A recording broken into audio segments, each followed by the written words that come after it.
Happy amazing Tuesday. We're going to wait for a few people to come on. I hope y'all are doing all right. I hope y'all are having a terrific time growing, building, launching big amazing things. Guess what?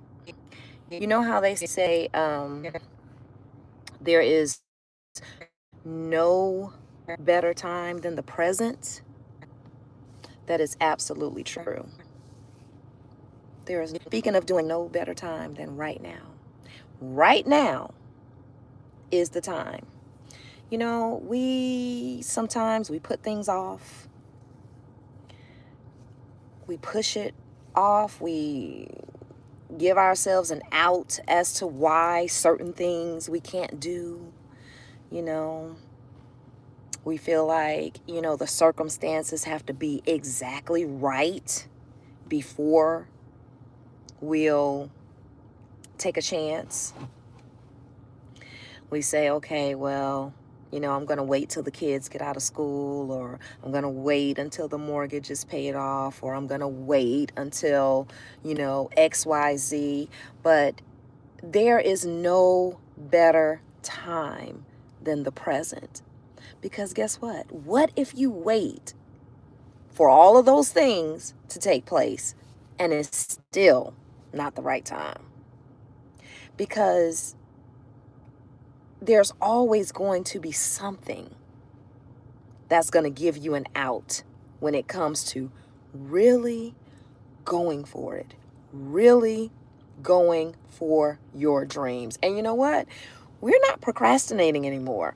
We are no longer putting things off, waiting to tomorrow, next week, next year, next month, next whatever. We are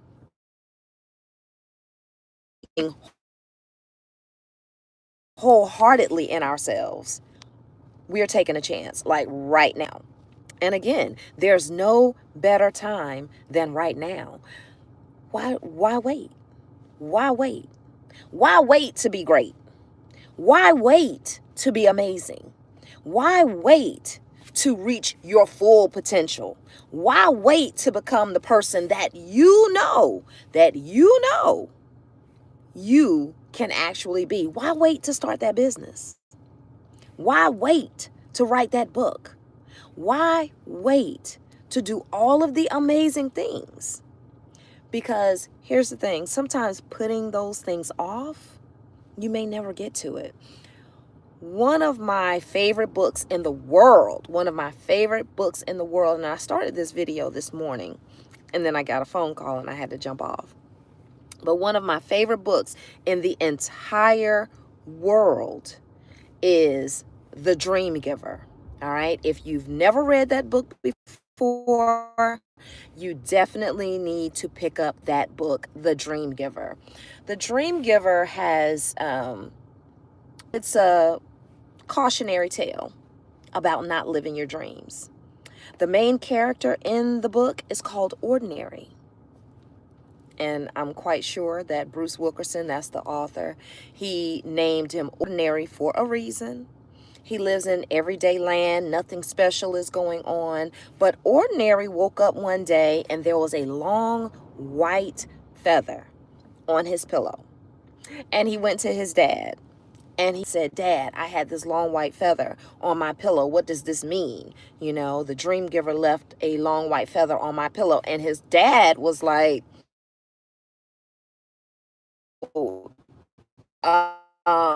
just went to pieces. He just started crying. He was in tears. He was in shambles. And Ordinary was like, "Well, why are you upset? Why are you crying about the fact that I have this long white feather?" And his dad said, "I'm not crying because you got the long white feather. I'm crying tears of joy that you actually got it. Because see, when I was younger," this is his dad talking now, he said, "when I was younger, I got a long white feather on my pillow. And that long white feather represents, it's symbolism. It represents going for your dream, right? So his dad says, but when I got my long white feather, instead of picking up that long white feather and going for it and going for my dreams, you know what I did? I waited for this to take place, and I waited for that to take place, and I waited for it to be the right time to do this. And, it was just never the right time. And his dad says, and I did all of the things. I did all of the things that I said I needed to do before picking up that long white feather. I did all the things. But when I went back to get my long white feather, you know what had happened? That long white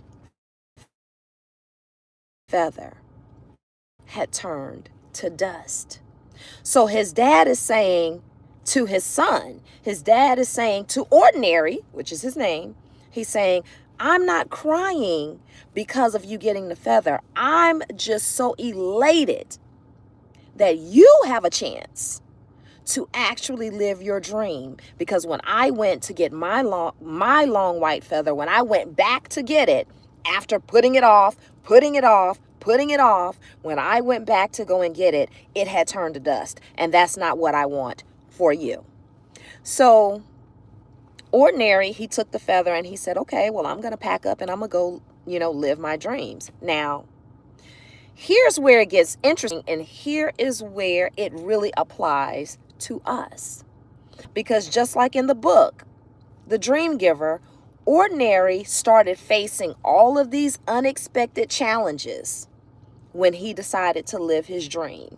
And some of those challenges came from people that he knew, people that he loved, people in his own family, not his dad, but there were other people in his family that were challenging his thought process. Why would you think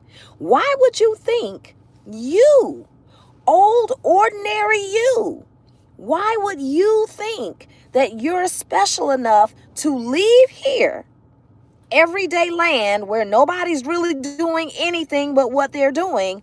Why would you think you are so special?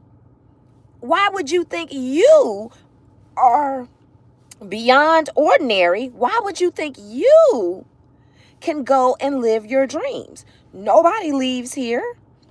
Nobody does anything different than what we're already doing. Nobody tries to be anything other than what we already are. So these are his family members and his friends and people that he knew saying these things to him, right? Not only that, there were challenges in terms of, how are you going to make it happen? How are you going to get all of the questions that we ask, ourselves, and all of the objections that we set up in our heads that keep us from fulfilling our purpose, from living our dream. We want to know, what makes me so special? What makes me someone who can step out of this ordinary life and be something other than ordinary? We ask ourselves, what makes me so special that all of a sudden now I can wake up and go and live a dream? What makes me so special that I'm able to figure this thing out? How am I going to do it? Where are the resources coming from? There's danger out there. There's danger in their hills. We say those things to ourselves. We set up all of these objections before we even start on the journey. We set up every possible objection that you can think of before anybody else raises an objection. So it really starts with us. It really starts with how we think about ourselves, how we think about our goals, and do we feel like we're worthy enough to be better and do better and have better and go and get better? And you know what the answer to that question is? Unequivocally, yes. Yes, we can do whatever it is that we want to do when we put our minds to it. When we stop setting up objections for ourselves,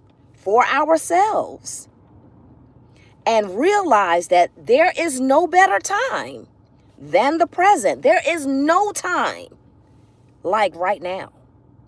There is no time like right now. Right now, living in the present and living our dreams is actually what we were created for. We were created to create. We were created to build.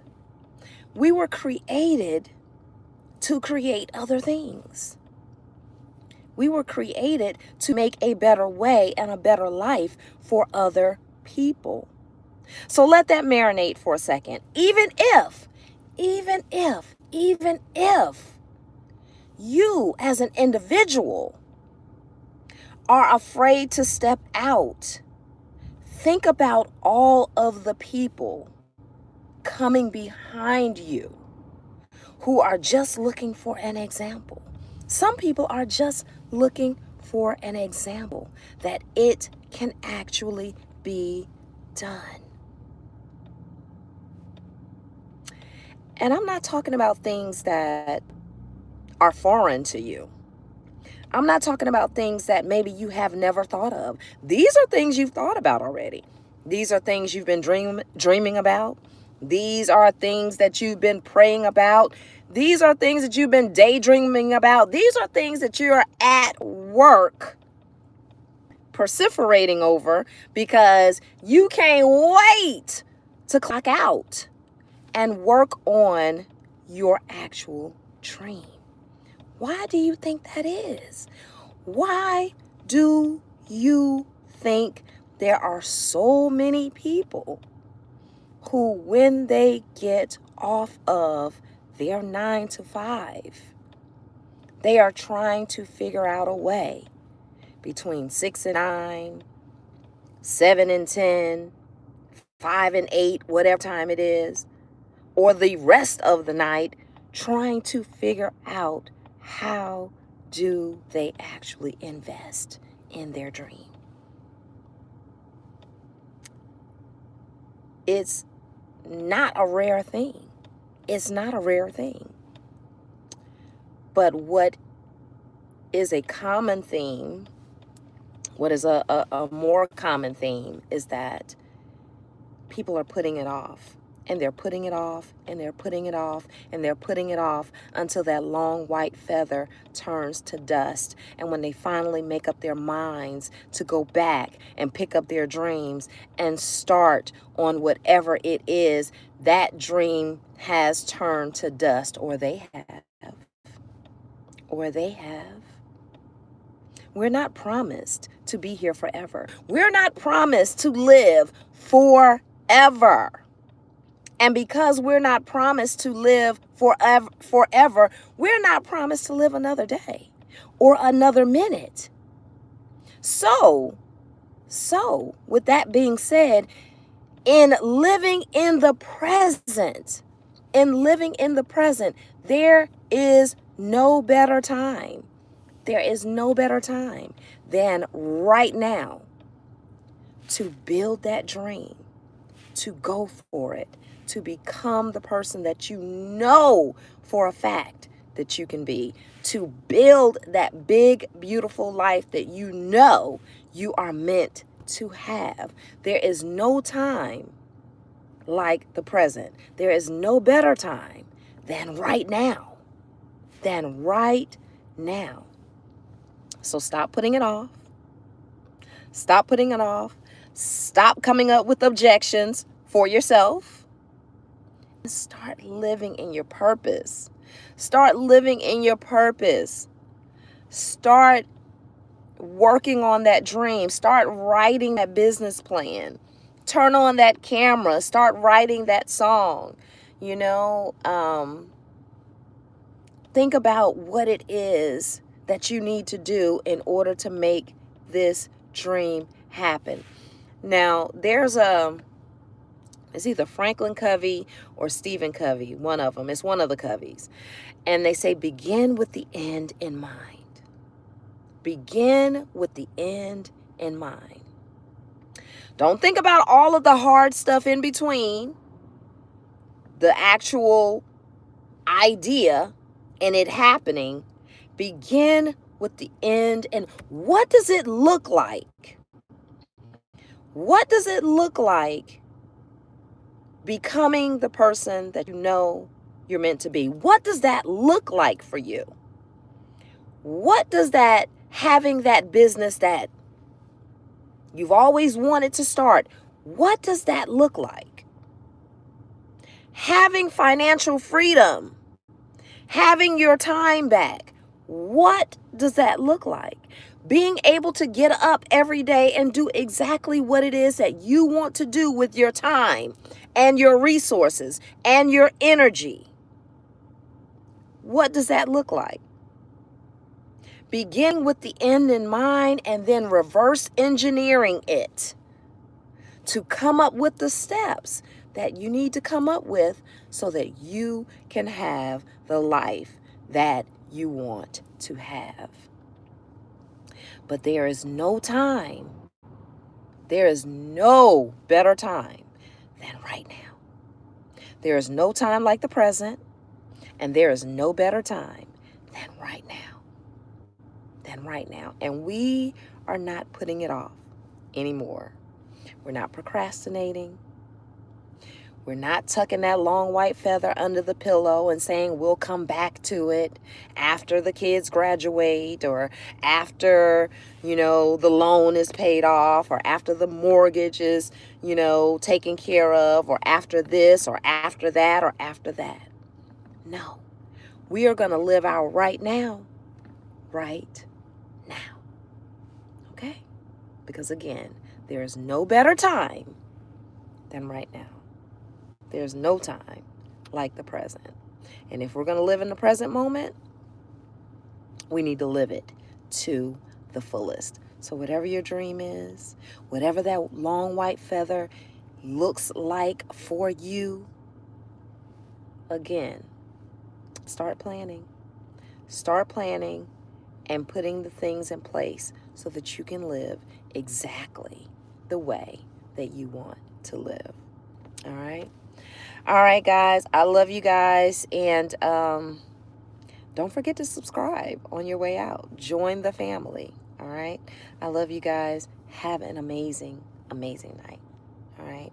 And don't forget to start right now because there's no better time than the present. All right?